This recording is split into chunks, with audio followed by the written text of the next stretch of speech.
లో మరో బ్రేకింగ్ చూస్తున్నాం. ఆదిలాబాద్ జిల్లా ఇంద్రవెల్లిలో పిచ్చి కుక్కలు స్వైర విహారం చేశాయి. 14 మందిపై దాడి చేసి గాయపరిచాయి. ఉట్నూరులోని ప్రభుత్వ ఆసుపత్రిలో బాధితులకు చికిత్స అందిస్తున్నారు. ముగ్గురికి వెరగైన వైద్యం కోసం ఆదిలాబాద్ రిమ్స్ ఆసుపత్రికి తరలించారు. కుక్కల దాడిలో ఇంద్రవెల్లిలో ప్రజలు భయాందోళనకు గురవుతున్నారు.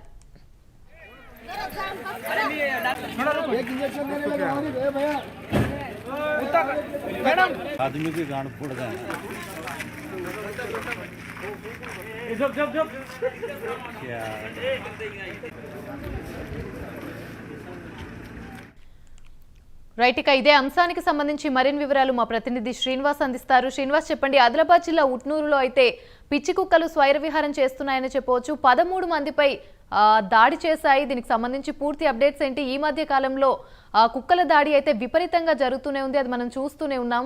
ప్రస్తుతం వాళ్ళ పరిస్థితి ఎలా ఉంది?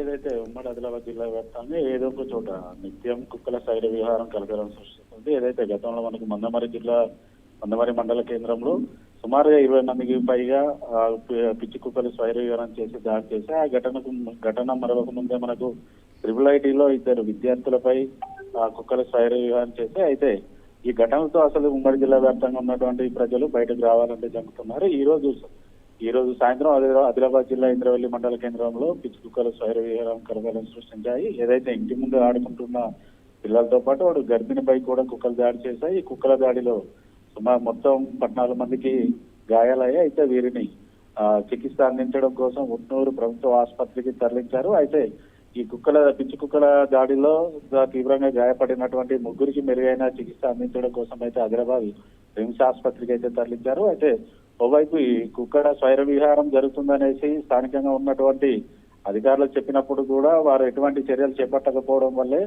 నిత్యం ఏదో ఒక చోట కుక్కల స్వైర విహారం వల్ల ప్రజలు ఇబ్బంది పడుతున్నారనేసి ఇంద్రవెల్లి పట్టణ యువకులు ఆరోపణ చేస్తున్నారు. అయితే ఈ కుక్కల దాడి నుంచి తమను తాము కాపాడుకోవడానికి అయితే ఇంద్రవెల్లి పట్టణ యువకులు కర్రలు పట్టుకొని కుక్కనైతే వెంబడించి కుక్కను హతమార్చినట్టుగా మనకైతే తెలుస్తుంది. ఇప్పటికైనా అధికారులు స్పందించి ఈ కుక్కల బారి నుండి తమను కాపాడాలనేసి వారైతే కోరుతున్నారు. Right, thank you Srinivas.